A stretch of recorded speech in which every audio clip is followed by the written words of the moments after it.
budismo, ese tipo de satisfacción o bienestar que podemos obtener con estas cosas, como es depende de condiciones, es un tipo de satisfacción y bienestar que es pasajero. Pero para el budismo, esos anhelos son mucho más profundos. Y de hecho, quizá habréis notado, porque a ciertas edades eso ya se empieza a notar, que a pesar de que tengamos esas cosas, hay un vacío. Hay a menudo una sensación de vacío, que no parece llenarse con esas cosas. Ese vacío es el que nos impulsa a buscar más de esas cosas. Compro la casa de 50 metros cuadrados que me parecía estupenda, pero al poco me doy cuenta que sigue habiendo un vacío. ¿No será que 50 es poco? ¿Tendría que ser 100? Entonces veo la casa del vecino. Claro, el vecino tiene el doble de espacio y además tiene piscina. Eso sí que va a llenar el vacío. ¿Os suena esa manera de funcionar? Notar que algo falta y si busco otra cosa. Pues si algo falta es que tengo que encontrar eso que llene ese vacío. Algo falta, ¿qué es lo que falta? Y empezamos a buscar, ¿qué es lo que falta? Ah, falta eso, voy a conseguirlo. Mientras estoy en el proceso de conseguirlo, hay la expectativa de que cuando lo consiga finalmente se va a llenar el vacío. Y quizá incluso lo habéis oído o lo habéis experimentado. Cuando consiga esto, ya podré ser feliz. Lo que necesito para ser feliz es tal, tal y tal. ¿Y qué ocurre cuando conseguimos esas cosas que creíamos que eran las que necesitamos para ser felices? ¿Somos felices entonces? ¿Ya nos detenemos, ponemos pausa o stop? Bien, ya está, ya tengo todo lo que necesitaba para ser feliz. Ahora me relajo, dejo incluso el trabajo porque he ahorrado suficiente y voy a ser feliz. ¿Es así como funciona? ¿O son apuestas que nunca se satisfacen? Cuando consiga eso, por fin podré estar relajado, no estresado, por fin podré ser feliz. Lo consigo y ¿cuánto tiempo dura esa ilusión? Para el budismo, el problema no está en que busquemos ser felices, no está en que busquemos no sufrir. Esos son anhelos que son legítimos y que deberíamos satisfacer, pero de manera inteligente. Para el budismo, el problema no es que esas aspiraciones sean imposibles. Algunos, cuando se dan cuenta de eso y ven esa mecánica de buscar felicidad de esa forma que no satisface a un nivel profundo, concluyen que eso la felicidad es una chorrada y que lo mejor que puedes es vivir de la manera más, ¿no? Minimizar el sufrimiento y aceptar que no hay mucho que hacer, que esa insatisfacción va a estar ahí y es así. Una visión negativa de lo que sería, ¿no? Esas aspiraciones irrealizables.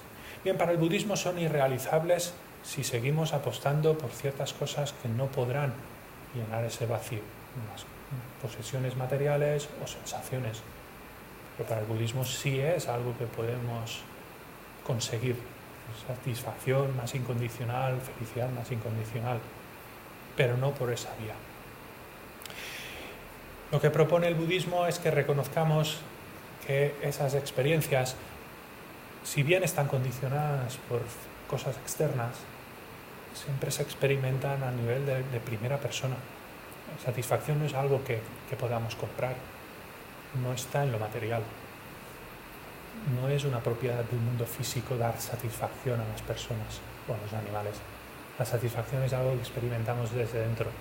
Y además, si observamos y aprendemos a observar, nos podemos dar cuenta que esa satisfacción a menudo la experimentamos en situaciones que a priori no son las mejores a nivel material o a nivel de sensaciones. ¿O acaso no hemos experimentado satisfacción en situaciones difíciles? No nos hemos sentido bien en situaciones difíciles, en las que incluso puede que estemos sufriendo, pero si hay una alegría interior, pues ese sufrimiento no tenga un gran impacto. No hemos estado nunca enfermos, pero a la vez contentos, con una cierta alegría, y si las cosas nos van bien a pesar de estar enfermos o le van bien a otros y nos alegramos de ello, es posible que experimentemos satisfacción aun cuando las cosas no nos vayan del todo bien.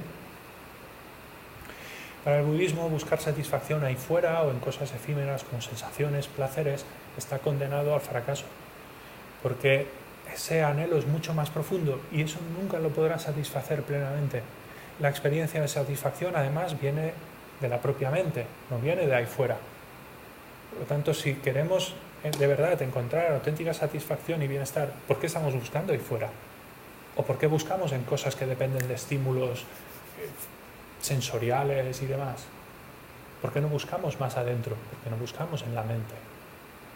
Para el budismo, la auténtica satisfacción, bienestar, eso que tanto anhelamos, es algo posible, algo que ya de hecho experimentamos, aunque no lo reconocemos, porque como creemos que viene de ahí fuera, no nos damos cuenta que eso viene de dentro. Y viene de dentro sostenido o favorecido por ciertas actitudes que ya tenemos, pero no reconocemos. Si las reconociéramos, si reconociéramos que hay ciertas cosas que nos permiten conectar con esa satisfacción de una forma más incondicional, si desarrolláramos esa sabiduría, apostaríamos por esas cosas y casi sin esfuerzo empezaríamos a encontrar cada vez más satisfacción, más bienestar y a encontrar más sentido también a nuestro día a día, a nuestra vida. Porque al final la visión budista, pero lo que da sentido a nuestras vidas es dar satisfacción a esos anhelos. Eso es lo que impulsa nuestras vidas, eso es lo que les da sentido. Da sentido satisfacer eso en primera persona, ¿no? en ese en el que tenemos más cercano, en uno mismo, pero además da sentido también cuando intentamos satisfacerlo en los demás, cuando intentamos contribuir a que eso se haga realidad en los demás. Somos criaturas sociales, dependemos unos de otros, y además nuestra satisfacción y bienestar viene en dependencia también de los demás. Lo habréis notado, ¿no? Muy difícil estar bien si todo tu entorno está mal, si todo tu entorno sufre. Para el budismo es en la mente, en ciertas actitudes, en ciertas maneras de entender la realidad, de ver la realidad de uno mismo, de los demás, la realidad en general, lo que permite que encontremos una fuente de satisfacción, de bienestar mucho más incondicional que viene de la propia mente.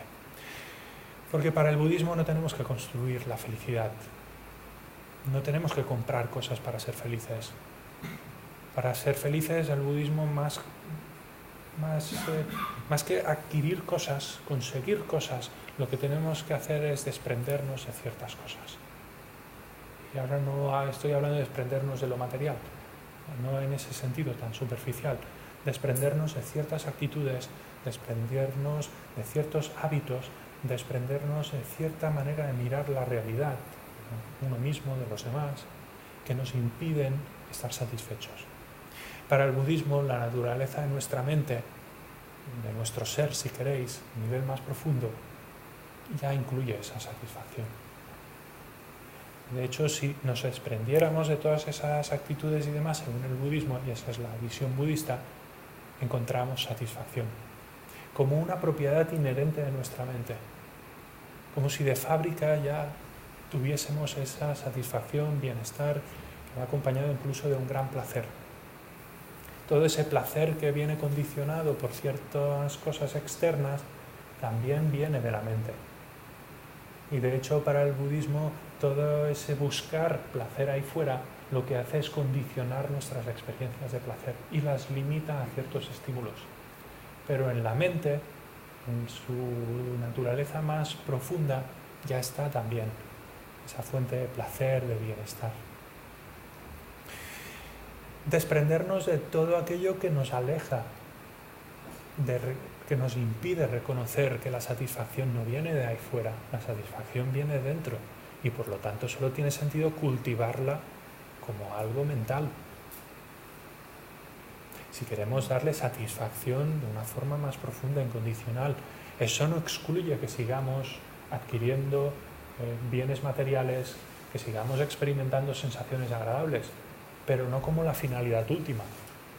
Si puedo experimentar cosas agradables y no me supone un sacrificio, un sufrimiento extra, es algo que no entra en conflicto con ciertas cosas, pues ¿qué problema hay? Pero si para conseguir ese placer, por ejemplo, tengo que hacer daño a otros o me hago daño a mí mismo, ¿qué sentido tiene ese placer? Ese es un placer destructivo. lo experimento un momento, pero me he creado una de problemas e incluso me puedo crear sufrimiento para experimentar un pequeño instante de placer. De lo que se trataría aquí es de ver esas cosas con sabiduría, con más inteligencia, y cortar esa dependencia tan fuerte que tenemos con esa búsqueda en lo material, en lo efímero, en lo transitorio. Empezar a apostar por cosas que me permitan encontrar una satisfacción más incondicional. ¿A qué apunta el budismo? El budismo apunta a cosas tan básicas como, por ejemplo, tener unos ciertos valores, tener una ética. Una ética que no viene impuesta por un dios. En el budismo no hay esa creencia, no se utiliza la creencia de un dios o de un dios creador, pero se le da valor, como se le da valor en tantas tradiciones espirituales, religiones, filosofías y demás, a la ética. Al tener una conducta, así se podría resumir la ética en el budismo, a tener una conducta en la que nos abstenemos de dañarnos y dañar a los demás y buscamos actuar de manera beneficiosa para uno mismo y para los demás. E intentamos compatibilizar ambas cosas. ¿Es beneficioso para mí, pero daña a los demás? Me abstengo de eso. ¿Es beneficioso a corto plazo? ¿Es dañino a largo plazo, incluso para mí mismo? Me abstengo de eso. ¿Es beneficioso para mí? ¿Es beneficioso para los demás? ¿No causa daño? Pues no hay problema. Al final es tomar conciencia de por qué hacemos las cosas y ver el impacto que tienen más allá de la gratificación inmediata. Si veo que eso tiene un impacto negativo en mí o en los demás, me abstengo de eso. Y es fácil a nivel personal, ¿vale? Si tiene un efecto negativo en mí, me abstengo ya, pero ¿qué más da si tiene un efecto negativo en los demás? Pues sí que da, porque somos criaturas sociales, estamos conectados a los demás y hacer daño a los demás nos daña también a nosotros. Porque además esa ética se liga también a la visión de lo que es nuestra naturaleza más profunda, a cómo acceder a esa satisfacción más profunda y curiosamente las actitudes que nos permiten acceder a esa satisfacción más profunda son actitudes que están en consonancia con la realidad, están en armonía con la realidad y la realidad es que no estamos solos. La realidad es que los demás desean ser felices y no desean sufrir. Y por lo tanto, todas las acciones que yo haga en contra de eso, me impulsen a dañar a los demás, están en contra de esa realidad, que a los demás no les gusta que les dañen. Para el budismo hay que despojarse de ciertas actitudes que nos alejan de esas actitudes que nos pueden acercar a una vida más ética, una actitud más ética en relación con uno mismo, con los demás. Actitudes basadas en el egoísmo, esa ofuscación que no nos permite reconocer que hay otros ahí fuera y anteponemos nuestro beneficio al de los demás y entonces les dañamos. Pero insisto, según el budismo, eso es daño también para el que hace esa acción dañina. ¿Por qué? Porque el egoísmo, el egocentrismo, no nos permite ver la realidad con claridad, nos encierra en nuestra burbujita. Pero la realidad es que no estamos encerrados en ninguna burbujita, estamos totalmente conectados con los demás. Y por lo tanto, dejarnos guiar por una actitud que está en contra a cómo es la realidad, que es que estamos totalmente conectados con los demás, no es la mejor manera de funcionar. Tarde o temprano, es estar cerrados en nuestro mundo sin ver lo que hay más allá de la burbujita, nos va a causar problemas. No hace falta que os dé muchas explicaciones. Comparad personas extremadamente egoístas con personas que no son egoístas, mucho más consideradas hacia los demás. Comparad vuestras propias experiencias en momentos de mucho egoísmo con experiencias en momentos en que habéis reconocido que no estamos solos en el mundo y actuamos en consecuencia a ese reconocimiento. ¿Qué es más deseable? ¿Qué nos deja mejor sabor de boca? ¿Qué produce mejores consecuencias a nivel global, pero también a nivel individual? Ir por la vida como un egoísta descarnado, intentando aprovecharse de todo el mundo, o ir por la vida reconociendo a los demás, cultivando esa conexión con los demás, que es la que nos permite, ¿no? La que nos impulsa a hacer reír a otra persona, al buen rollo, ¿qué es más deseable? ¿Qué nos va a causar más problemas? Nos va a causar problemas el ser amables con los demás, considerados, intentar hacerles reír, ser generosos con ellos. Si hay inteligencia detrás y no nos dejamos engañar o que los demás se aprovechen de nosotros, ¿qué daño nos puede hacer? Y esa actitud egoísta, siempre pensar en lo mío, ¿eso no nos causa problemas? A los demás les gusta que seamos egoístas. Nos gustan los egoístas. Nos gusta la gente que se quiere aprovechar de nosotros. ¿Qué nos generará más problemas, incluso como individuo? Para el budismo la base es esa conciencia de cómo es la realidad en la que dependemos de otros, en la que estamos conectados con otros, nuestro bienestar depende de otros, nuestro bienestar a muchos niveles, incluso emocional. Es gracias a que hemos recibido afectos de otros que podemos saber qué es eso. Si no hubiésemos recibido afecto de nadie, posiblemente estaríamos incluso muertos. En recién nacidos, esos experimentos bárbaros que se hacían hace ya un tiempo, recién nacidos en orfanatos se les privaba de contacto físico, había ciertas teorías que ese contacto físico no era bueno, les privaban de contacto físico, les cogían, pues no sé cómo les cogerían, pero sin contacto, sin acariciarlos, sin abrazarlos, a las semanas se morían. A pesar de tener alimento y demás, se morían por ausencia de contacto físico. Bien, incluso a ese nivel dependemos de los demás, no recibimos el contacto físico de otros y eso tiene efectos sobre nuestra salud mental. A esas edades es la diferencia entre vivir y morir. Pero a cualquier edad, y eso está demostrado, la ausencia de contacto físico con otras personas tiene efectos negativos en la salud. Necesitamos la presencia de otros, necesitamos tener contacto con otras personas, aunque no sea directamente físico con todas y cada una de ellas. Necesitamos contacto, sentirnos conectados con los demás. Esa ética es la base, que incluye también ese reconocimiento, ¿no?, que esa ética tiene sentido si entendemos la realidad. No es una imposición de una fuerza superior a nosotros, no es una ley divina, es que tiene sentido. Actuar minimizando el daño hacia uno mismo, hacia los demás, nos permite, entre otras cosas, sentirnos en paz con nosotros, con los demás. Si vivimos de esa forma, ¿qué espacio hay a culpabilidades? Si siempre actúo intentando actuar con la mejor intención, intentando actuar causando el menor daño posible, maximizando el beneficio propio y de los demás,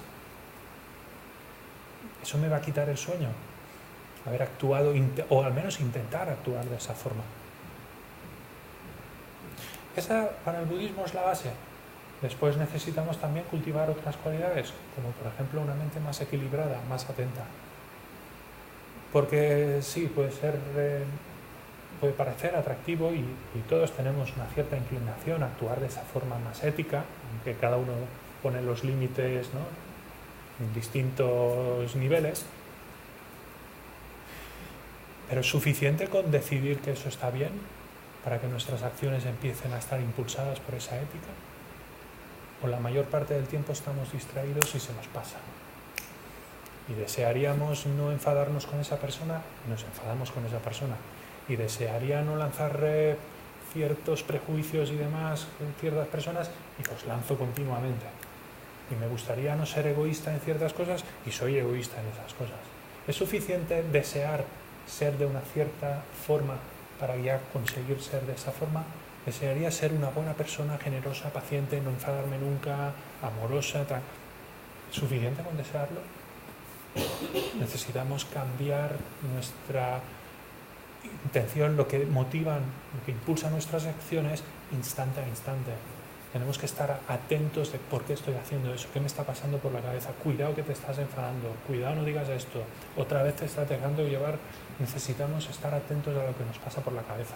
Si no hay esa atención, me propongo un montón de cosas y no cumplo ni una. y luego me frustro y pienso que eso de la paciencia es muy difícil, que eso de no enfadarse es muy difícil. Bien, es muy difícil porque no lo estoy haciendo bien.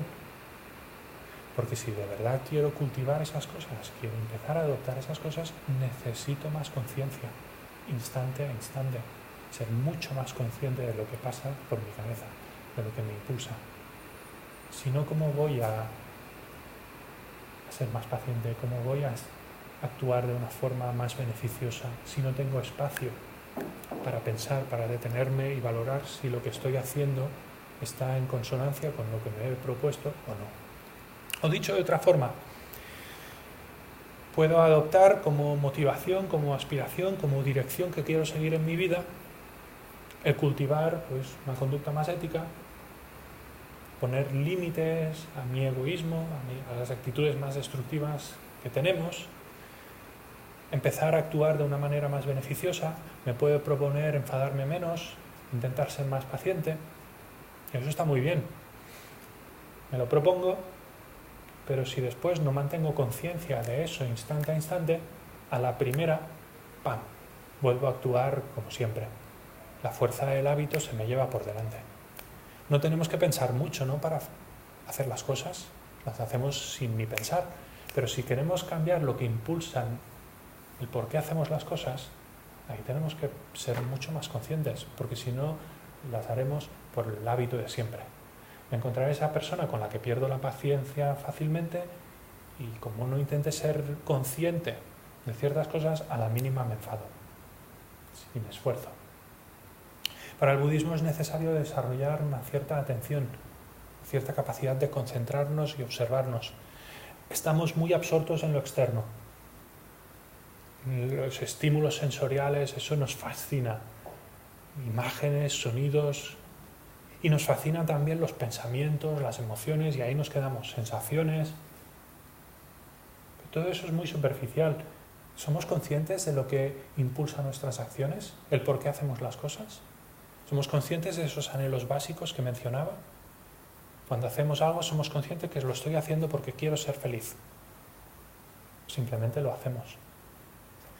Al budismo hay que desarrollar una capacidad de observar que no excluye necesariamente lo exterior, pero que debe incluir lo interior.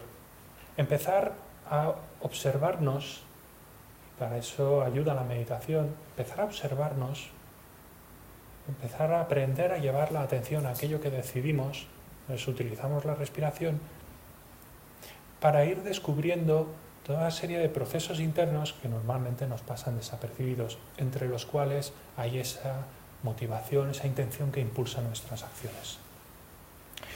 Se trataría de hacer un giro hacia adentro, empezar a reconocer ciertas cosas que nos son desconocidas, empezar a observar nuestras experiencias, teniendo en cuenta también lo que ocurre en nuestro interior, para después aprender a observar desde el interior. No excluyo lo exterior, pero empiezo a observar cómo mi mundo interior se relaciona con el mundo exterior. Empiezo a entender qué cataliza que surjan ciertas emociones. Empiezo a reconocer cómo surgen ciertas emociones. Empiezo a reconocer los pensamientos, la motivación de ciertas acciones. Porque cuando empiezo a tener esa conciencia de lo que pasa por mi cabeza, puedo empezar a ser consciente de lo que motiva mis acciones. Y entonces puedo alinear lo que motiva mis acciones con esa intención, con esa aspiración, con esa dirección que me he marcado. Yo quiero ir por aquí, instante a instante con mis acciones, veo qué motiva mi acción. Lo que motiva mi acción no está alineado con lo que yo deseo cultivar. Cambio la intención. No necesariamente la acción. Ajusto la intención, la motivación de esa acción la ajusto. Estoy siendo generoso ya, pero lo estoy haciendo egoístamente. Lo estoy haciendo esperando algo. Eso, según el budismo, no es especialmente positivo. Si uno se propone ser generoso de una forma más incondicional, sin esperar recibir una recompensa, cuando se da cuenta que está esperando la recompensa, pues no necesariamente deja de dar. Puede generar un pensamiento, no quiero recompensa, y soltar esa expectativa. Si no hay conciencia, soy generoso, cada vez más orgulloso, lo hago para quedar bien, lo hago cuando me ven otros, para que digan qué bueno que eres, y no estoy alineado con esa intención, con esa dirección que me había propuesto, que puede ser cualquiera, para poner un ejemplo. Pero lo habéis notado, eso no es una cosa que descubren los budistas y que debería ser desconocida para nosotros. Yo creo que todos nos hacemos propósitos, ¿no? Fin de año, propósitos, ir al gimnasio, no sé qué. ¿Cuánto dura el buen propósito? ¿Qué es lo que impide que esos propósitos, que a veces son inteligentes y tienen una cierta lógica, no se hagan realidad?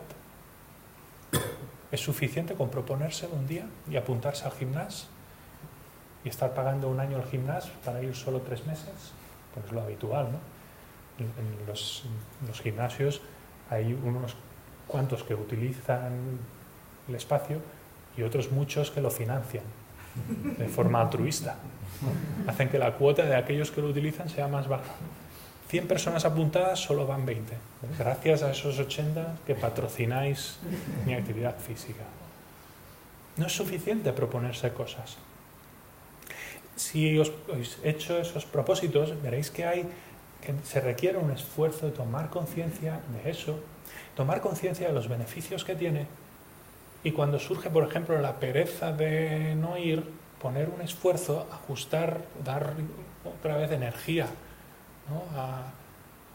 a ese propósito, superar esa pereza y hacer la acción que está en línea con ese propósito, que es coger y sin pensarlo mucho, coger la bolsa y irte caminando, te cambias, tal, hostia, aquí estoy.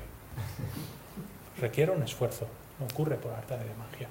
Necesitas ser consciente de las resistencias, necesitas ser consciente de los beneficios, recordarte los beneficios una y otra vez. Bien, el budismo propone lo mismo, con una serie de actitudes que considera positivas, entre ellas ya he mencionado, conducta más ética. Cuando vemos que estamos ahí, ¿no?, intentándose aprovechar de alguien, hacerle daño y demás, retirada. Pongo esfuerzo, pienso en los beneficios de no actuar de esa forma, me retiro. Pero para ello, insisto, necesitamos una cierta atención, necesitamos una cierta concentración. Si no, eso no es posible. La mente se nos va de una distracción a otra, una mente dispersa, totalmente desestructurada, y simplemente funcionamos en automático. O cuando surge el impulso ni nos damos cuenta cuando ya estamos en acción. El médico te ha dicho que no debes comer esa cosa y te das cuenta cuando ya está en el estómago. ¡Ay, el médico me dijo! Bueno, ahora ya da igual, esto es total. Y entonces luego vienen los remordimientos, porque además somos así. Luego remordimientos, culpa, ay, ayuy. No funciona.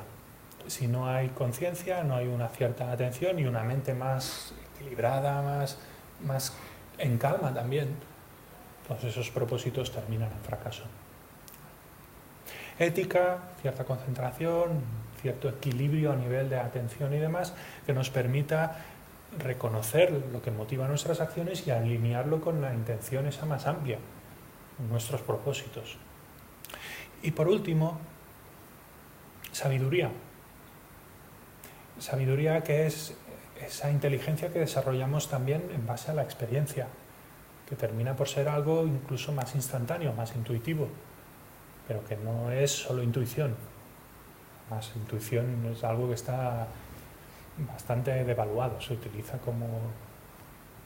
Aquí lo que se habla es esa inteligencia instantánea, que sabe lo que tiene que hacer y es una inteligencia basada en la experiencia, no basada en impulsos básicos o... Esa inteligencia que surge del observar la experiencia, que surge de reconocernos a nosotros mismos. Si tengo esa atención, ese espacio para conocerme a mí mismo, voy descubriendo ciertos patrones, ciertos mecanismos que activan, por ejemplo, mi enfado, y entonces ya sin ni pensarlo, cuando reconozco qué cosas desatan mi enfado, sin necesidad ni tan solo de pensarlo, ya evito esas cosas. Eso es una forma de sabiduría. Sabiduría también de reconocer que a pesar de que me lanzo a ciertas cosas como si fuesen una fuente de felicidad última y extraordinaria, reconocer que eso no tiene sentido. Que me lanzo a esas cosas, pero que esa expectativa no tiene sentido. Que más allá de un cierto placer efímero, esa cosa no me va a dar ese extra que busco, que puede llenar ese vacío. Dejar de exagerar el valor de ciertas cosas para poder quitar la energía que ponemos en ciertas cosas y trasladarla a cosas que sean más significativas. Sabiduría también es reconocer, por ejemplo, que esa actitud egoísta no tiene correspondencia con la realidad. Esa actitud egoísta es una actitud basada en una visión muy centrada en nosotros mismos, pero además que incluye una separación con los demás que no se corresponde con la realidad. Más egoístas somos, más nos encerramos en nosotros mismos, más fuerte es la sensación de separación entre yo y los demás. Pero si observamos la realidad, ¿eso tiene sentido? ¿Estamos separados de los demás, de la realidad? ¿Hay algo en el universo que esté separado del resto del universo? Para darnos cuenta que la actitud que incluye a los demás, actitudes que incluyan a los demás, que reconozcan a los demás, están mucho más en consonancia con la realidad. Sabiduría también reconocer cómo percibimos las cosas, cómo simplificamos, cómo juzgamos, proyectamos todo tipo de juicios, conceptos en los demás y nos los creemos. En nosotros mismos, en los demás, en las cosas. Esto es fuente de felicidad. Lo quiero. Eso no lo quiero. Esa persona es fuente de felicidad porque le proyecto esas 3 cosas. Esa otra no. Esa es una persona que quiero lejos. ¿Por qué? Por esto, esto y esto. 3 cosas. 3 cosas que un día pasaron y ya se han quedado ahí enganchadas para siempre. Y entonces me relaciono con los demás en base a esas simplificaciones, a veces prejuicios, ¿no? Esa primera impresión. Eso se ajusta a la realidad. Sabiduría reconocer cómo cuando percibimos objetos, cómo cuando percibimos a los demás, hacemos simplificaciones que son grotescas y son sumamente ignorantes y son pura alucinación. Tenéis la sensación de conocer a otras personas, ¿no? No estoy preguntando nada raro, pero conocemos a otras personas, ¿no? La pareja la conoceremos mejor que a otras personas. ¿Pero qué conocemos de los demás? Porque esa persona que conocemos sus pensamientos, sus emociones, hemos vivido sus experiencias. ¿Qué conocemos de esa persona? Si lo miramos fríamente, objetivamente, científicamente, ¿qué conocemos de los demás? Nada. ¿Qué conocemos de nosotros mismos? ¿Os acordáis de todas las experiencias que habéis tenido? ¿Todas las vivencias? ¿Todos los pensamientos, deseos, emociones? Nos hemos olvidado de prácticamente todo, ¿no? ¿Y de los demás qué? Aún menos. ¿Y qué conocemos de los demás? Prácticamente nada.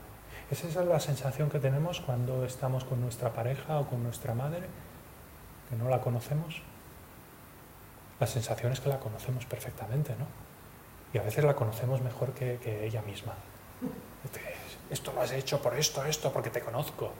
No lo vas a reconocer, pero sí, es porque... Esa es una sensación muy fuerte, pero tiene correspondencia con la realidad. No conocemos a nadie, no conocemos nada. Y no hay problema en decir que conocemos a alguien. El problema está en creer que eso es una verdad absoluta. Te conozco a la perfección, no hay ningún fleco ahí, ¿no? Te conozco mejor que tú mismo, porque a veces lo decimos, ¿no? Te conozco mejor de lo que te conoces tú mismo. Perdón. Esto lo has hecho por esto, piénsalo. Lo has hecho por esto y lo otro. ¿Tú qué sabes por qué lo he hecho? Sí, que te conozco bien. Porque llevamos no sé cuántos años juntos. Bueno, pues vale. Hay esa sensación muy fuerte.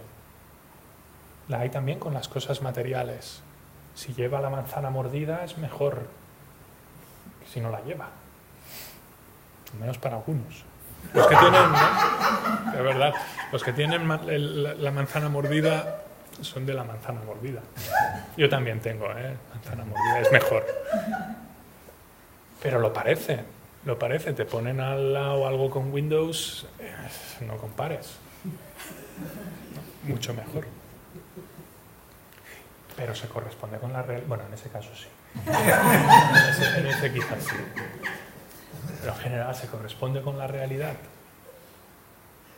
Aparte también se estropea. Le sale la batería defectuosa. Sí, eso sí te la cambian, pero ya. No, todas esas idealizaciones terminan en disgusto. O en risa. Si somos más, pues nos reímos un poco. No se corresponden, la realidad es mucho más compleja. Nos resulta muy cómodo simplificarla, porque además si no la simplificáramos no podríamos hablar. Nos encontraríamos un problema grave, no podría decir te conozco, ¿conoces a esa persona? No, pero sí, pero no, pero sí, depende. ¿En qué sentido me hablas? Sería totalmente improductivo, ¿no? Y hay cosas que nos parecen más deseables que otras. Bueno, en el lenguaje reflejamos esas cosas, pero si nos creemos que esos son absolutos, ahí entramos en problemas. Porque luego la realidad nos muestra que no es así, que la realidad es mucho más compleja y que tú te crees que conoces a alguien y te da cada sorpresa y entonces, ¿no? Fijaos además la tendencia con los demás, porque es que con los demás es de chiste, es que has cambiado. Porque yo te conozco perfectamente, tú no eres así.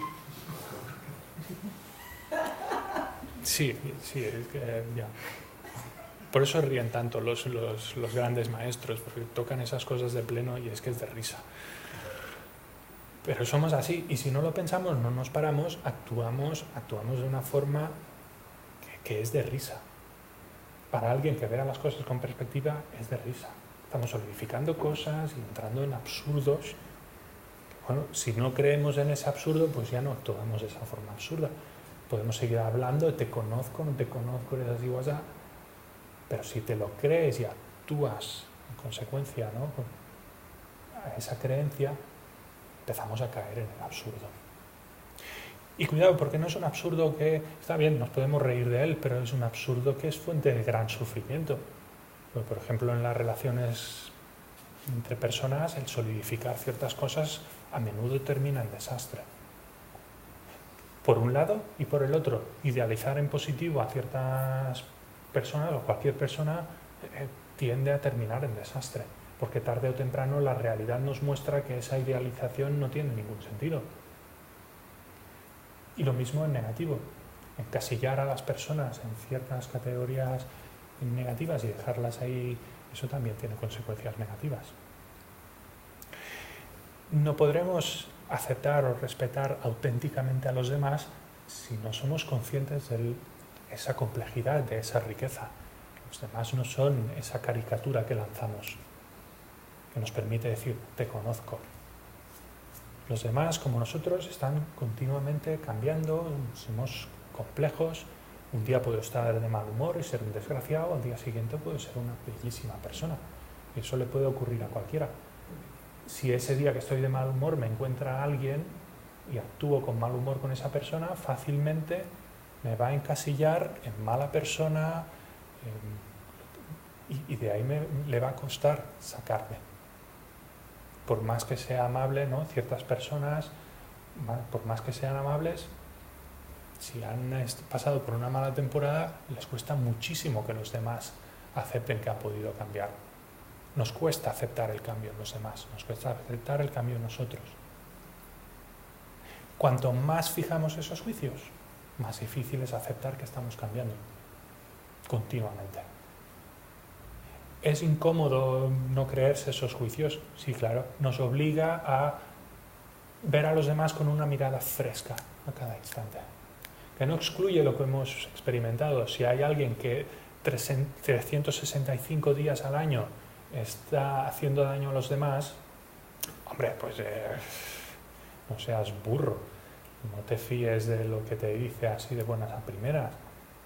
pero esa persona puede cambiar. Hay una posibilidad de que cambie, hay una posibilidad de que con otras personas no se comporte igual. Ese sería un aspecto de sabiduría. Todo está entrelazado, todo se entrelaza. Esos tres aspectos, ética, concentración, sabiduría, todo está entrelazado. Cuanto más sabios seamos en relación a los demás o a uno mismo, más fácil es tener una conducta ética. ¿Cómo voy a dañar a otras personas cuando reconozco que son como yo, que buscan ser felices, no desean sufrir? ¿Cómo voy a causarles yo sufrimiento si a mí no me gusta recibir eso de los demás? La sabiduría y la ética van juntas. Concentración, cuando soy consciente de cómo me sienta actuar de cierta forma, cómo me sienta actuar de otra forma, eso refuerza también el que actúa de forma ética. Eso alimenta mi sabiduría. Está todo entrelazado. Esas son como pilares básicos para empezar a encontrar cada vez más satisfacción en nuestra vida. Y fijaos que eso, pues bien, quizá de esta forma es algo que no habréis oído antes, pero me imagino que en cuanto al significado, ¿no?, lo que hay detrás, eso no os va a sonar nada nuevo. No es que la ética es algo desconocido en nuestro mundo y nadie habla de ello, ¿no? Y por eso nos encanta que los políticos se inventen másters y cojan dinero de aquí y de allá. Nos encanta, porque total, lo de la ética no tiene ningún valor. Cuanto más chorizo, mejor. Bueno, en algunos círculos sí, cuanto más chorizo, mejor. Bueno, pues al menos lo parece, porque así te lo celebran. Si te inventas un máster, o ayer leía en el periódico que ese tal M. Rajoy dice que total, ¿dónde está el problema? Que otros tantos también han alterado su currículum. Total, no ha hecho nada que otros no hayan hecho. Bueno, en esos círculos quizá la ética no es lo más apreciado, pero en general le damos valor a esas cosas. Nos gusta el ver ciertas actitudes de aprovecharse de los demás, de hacer daño a los demás y que encima justifiquen eso como algo normal o positivo. Luego, bueno, pues quizá no se enfatiza mucho el tema de una mente más equilibrada, más atenta, pero tiene sentido, ¿no? Y tiene sentido cuando vivimos en una sociedad sobreestimulada y estresada. ¿Funcionamos bien sobreestimulados y estresados? Si queremos encontrar auténtica satisfacción y bienestar, ¿eso os parece un camino? ¿El de la sobreestimulación? ¿El de la hiperactividad? No lo parece, ¿no? Y además, si queréis, os gusta el tener ese tipo de información, no estamos diseñados para funcionar así. Es por eso que nos estresamos, es por eso que terminamos con ansiedad. No hemos evolucionado biológicamente para adaptarnos a un mundo sobreestimulado. Para adaptarnos, sí. Para adaptarnos con estrés, con ansiedad y todos esos trastornos que experimentamos. Esa es nuestra respuesta adaptativa a todos esos estímulos. Me parece que sea la mejor adaptación, ¿no? No estamos adaptados a un mundo moderno. ¿Os gusta ir al campo? ¿Os gusta ir a la montaña, al mar? Ya, a eso estamos adaptados. Al mundo moderno no estamos adaptados. Necesitamos unos cuantos cientos de miles de años para que nuestro cuerpo se adapte a ello. Bueno, pues incluso a nivel biológico tiene lógica que intentemos llevar la mente a un estado más natural, más en consonancia con lo que es el medio natural, más tranquilo, más apacible, al menos para los seres humanos. Los seres humanos tenemos la suerte de tener condiciones que nos permiten disfrutar de la naturaleza. Un animal salvaje, la naturaleza no es un lugar de disfrute, de vacaciones. Es el lugar donde hay otros que se te quieren comer y donde te vas a comer a otros que son comida. Y no parece que sea... Pero los seres humanos sí que podemos vivir con esa calma, con esa serenidad. Y tenemos lo básico cubierto, no experimentamos grandes peligros. ¿Qué parece más natural? ¿Ese estado de estrés, de sobreestimulación, o ese estado más apacible, más sereno? ¿Qué es más deseable? Y luego sabiduría. Tampoco será la primera vez, ¿no?, que oís hablar del valor de esa sabiduría. Bien, esos son los pilares. Después, sobre estos pilares, se pueden cultivar otras cualidades que hablaremos ya después, ya que conectan con el tema de este fin de semana. ¿Vale? Hacemos una pausa y continuamos. 25 minutos. Sí. Vale. Al detrás, creo que hay té y no sé si algunas galletas. ¿Qué tiempo tenemos? ¿Qué? ¿10? ¿4 horas? 20-25. 20-25 minutos. 20-25. Tengo que sacar a mi perrita. Ah, pues entonces.